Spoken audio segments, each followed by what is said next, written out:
Hello everyone. Today we start our next topic of the chapter number 4, magnetic effect of electric current, and topic was magnetic force at the center of the circular loop.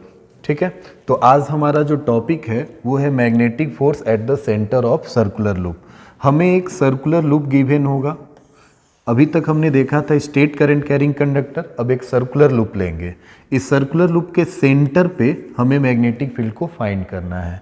जैसे बायोसेवर्ट का apply करके हमने एक straight current carrying conductor की वजह से magnetic field निकाला था और उसमें दो केसेस देखे थे, वैसे ही हम यहाँ पे भी एक करंट कैरिंग कंडक्टर तो लेंगे मगर ये सर्कुलर फॉर्म में होगा। अगर हम सर्कुलर फॉर्म में मैग्नेटिक फील्ड को फाइंड करना चाहते हैं कि अगर सर्कुलर लूप में करंट फ्लो कर रहा है तो इसमें करंट को पहले फ्लो करा देते हैं। करंट आई ऐसे इसमें घूमते हुए जाएगा और ये करंट ऐसे घूमते हुए यहाँ से रिटर्न चला आएगा। ठीक, तो हमें क्या करना होता है, सबसे पहले तो जो जिस पे करंट दौड़ रहा है उस पे हमें क्या करना होगा, एक एलिमेंटल करंट कट करना होगा।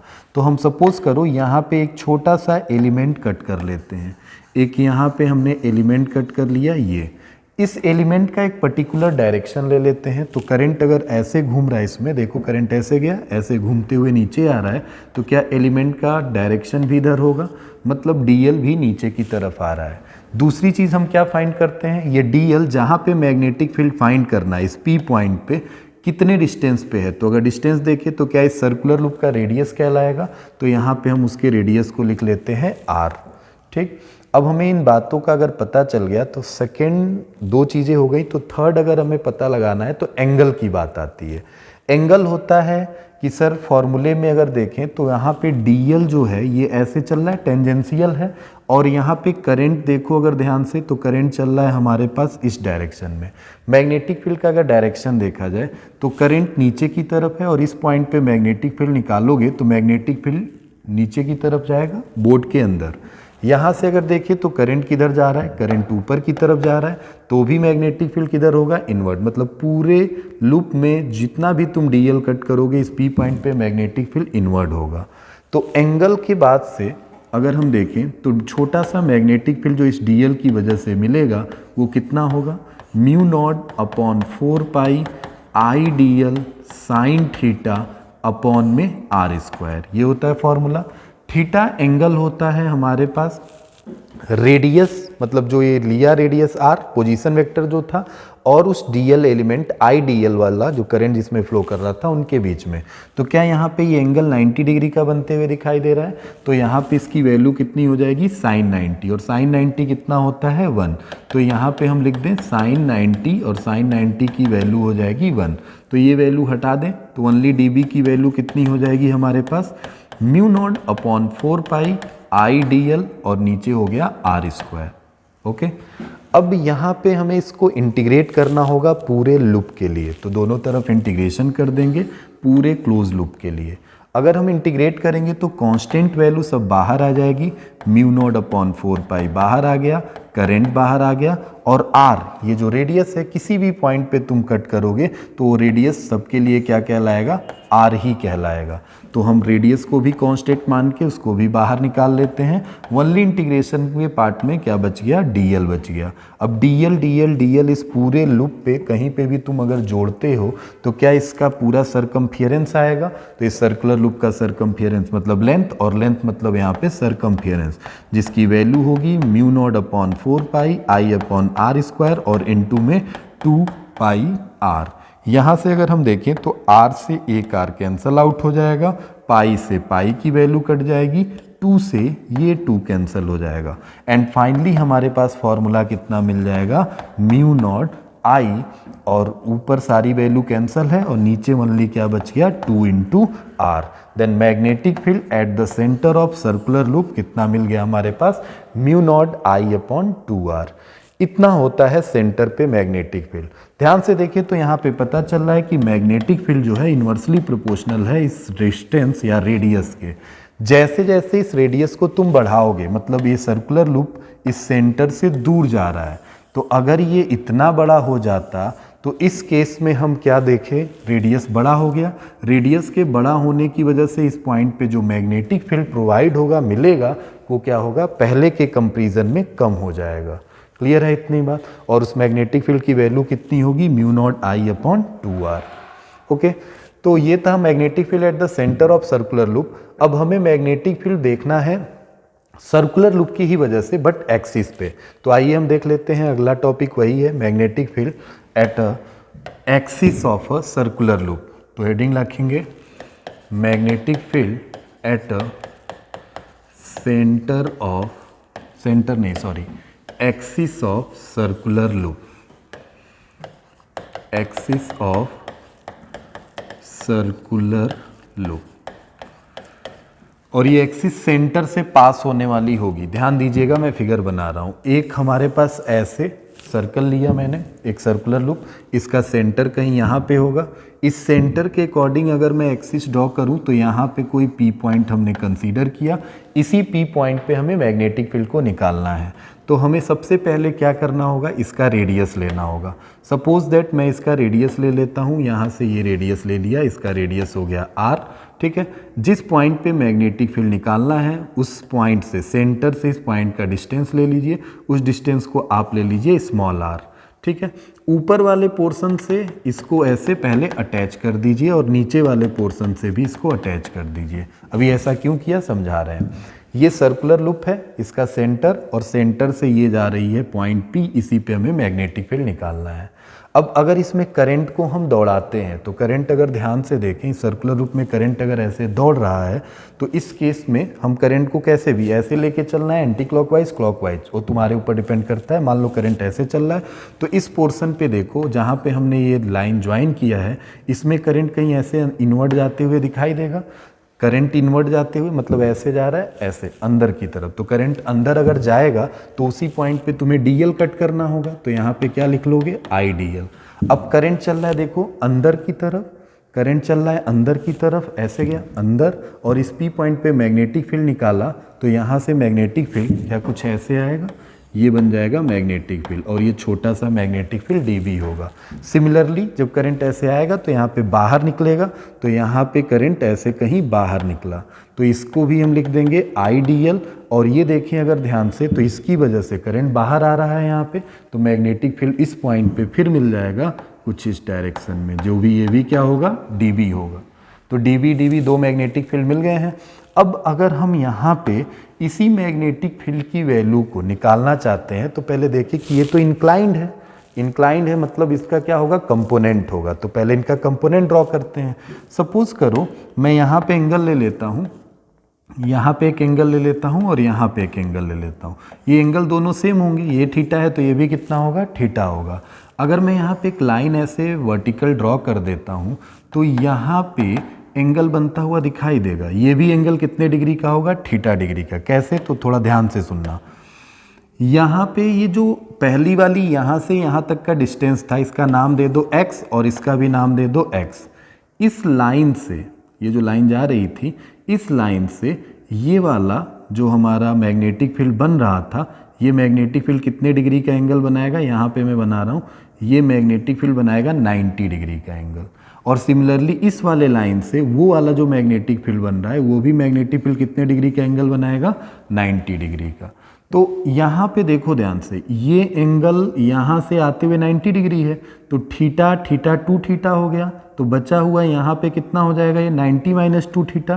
तो थीटा प्लस थीटा प्लस कितना हो गया यहाँ पे 90 माइनस 2 थीटा, और ये कितना हो गया हमारे पास, इस वैल्यू को देखना, इसको हम कुछ x मान सकते हैं।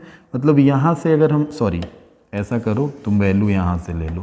पहले तो तुम इस एंगल को देखो, इस एंगल की वैल्यू को निकाल लो। ये एंगल की वैल्यू कितनी होगी, क्लियरली अगर हम देखें तो यहाँ से लेके यहाँ तक का पूरा एंगल है हमारे पास 90। तो थीटा थीटा 2 थीटा हो गया, तो ये बचा हुआ कितना हो जाएगा, 90 माइनस 2 थीटा।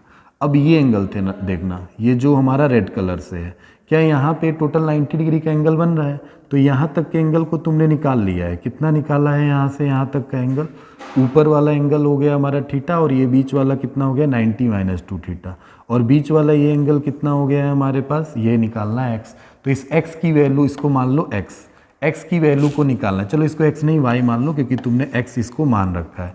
इस y को निकालने के लिए क्या हम इन दोनों को जोड़ देंगे, किसको किसको जोड़ेंगे, इस वाले एंगल, ठीक है, इस वाले एंगल को जो इतना ये पोर्शन दिख रहा है और ये वाला एंगल, टोटल इन तीनों की वैल्यू का सम किसके इक्वल हो जाएगा 90 के। तो लिख देते हैं हम यहाँ पे ऊपर वाला एंगल है कितना थीटा, चलो थीटा लिख दिया। ये बचा हुआ वाला एंगल कितना हो जाएगा 90 माइनस 2 थीटा प्लस में y is equal to 90।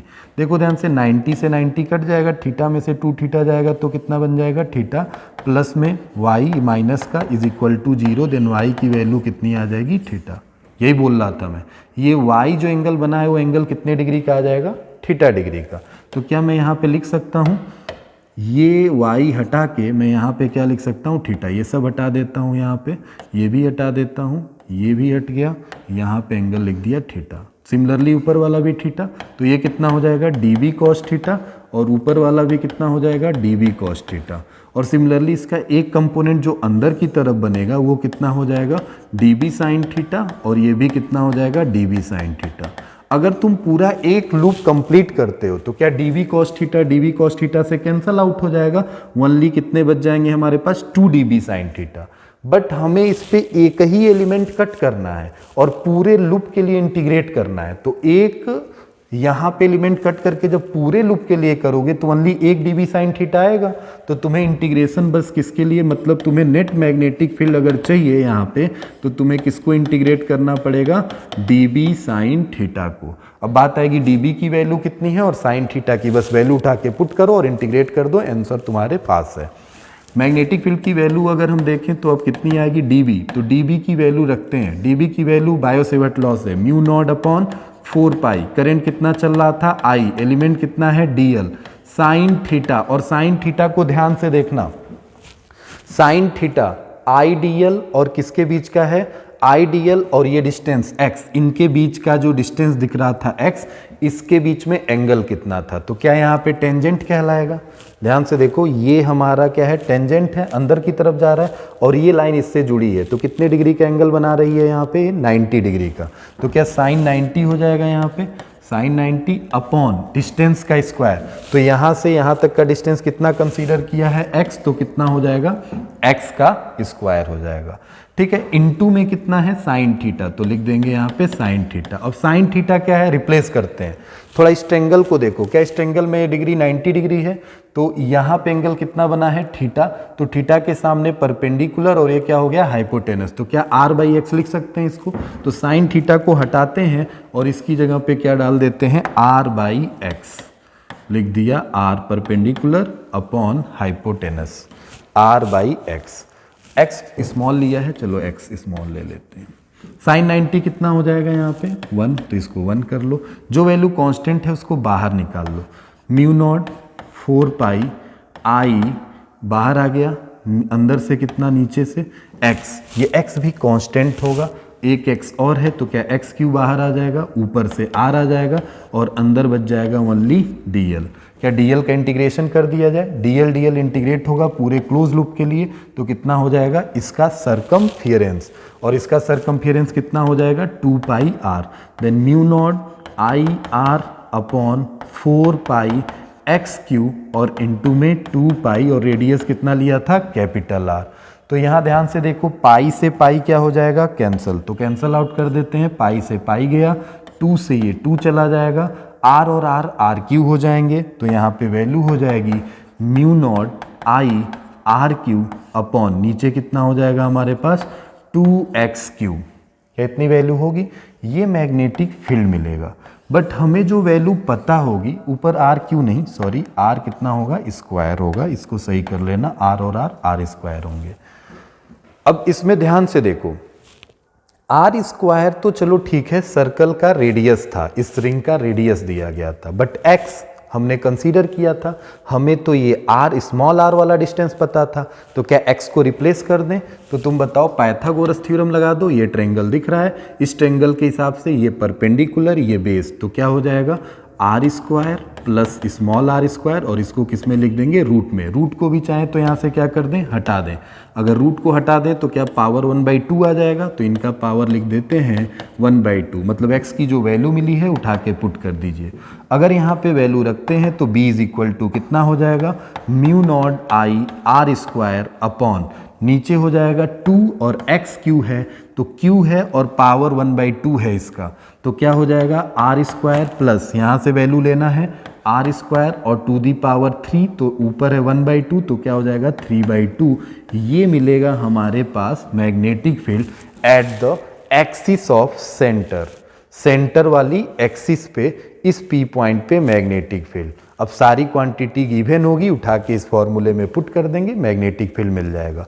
Suppose that अगर इस स्मॉल r की वैल्यू को 0 कर देते हो तो क्या तुम यहाँ से उठ के यहाँ आ जाओगे? अगर इस r को तुम हटा ही दो, 0 कर दो, तो क्या तुम यहाँ पहुँच जाओगे? तो इसमें स्मॉल r की वैल्यू को एक बार 0 करते हैं। अगर स्मॉल r की वैल्यू 0 हुई तो b is equal to mu naught I R square कितना हो जाएगा आर स्क्वायर अपॉन में नीचे देखो 2 आर स्क्वायर होगा और उसका पावर कितना होगा 3/2, क्योंकि स्मॉल r की वैल्यू तो 0 हो गई है तो इसका पावर कितना होगा 3/2। क्या 2 से 2 कट जाएगा, यहाँ पे कितना बच जाएगा हमारे पास आर क्यूब। तो हम क्या इसको लिख सकते हैं ऐसे, b is equal to mu naught I और ऊपर आर स्क्वायर से एक r नीचे कट गया है तो क्या बचेगा 2r, केवल इतना बचेगा। अब थोड़ा ध्यान से देखो, क्या ये फॉर्मूला तुमने अभी डिराइव किया था, mu naught I upon 2r, क्या ऊपर अभी लिखा था क्या mu naught I upon 2r। उस केस में स्मॉल r जो था क्या इस सर्कल का रेडियस था, और इस केस में देखो कैपिटल R जो है इस सर्कल का रेडियस है, तो क्या यहाँ पे कैपिटल R आ रहा है। मतलब अगर तुम स्मॉल r की वैल्यू को 0 करते हो तो कहाँ पहुँच जाओगे, सेंटर पे। तो हमें मेन फॉर्मूला यही रखना है, अगर हमें सेंटर पे निकालना है तो ये डेरिवेशन यहाँ तक करके स्मॉल r की वैल्यू को क्या कर देंगे 0। ओके, अब हम अगला अपना next topic ampere circuital law पढ़ेंगे जो कि नेक्स्ट वीडियो में। Okay, thank you.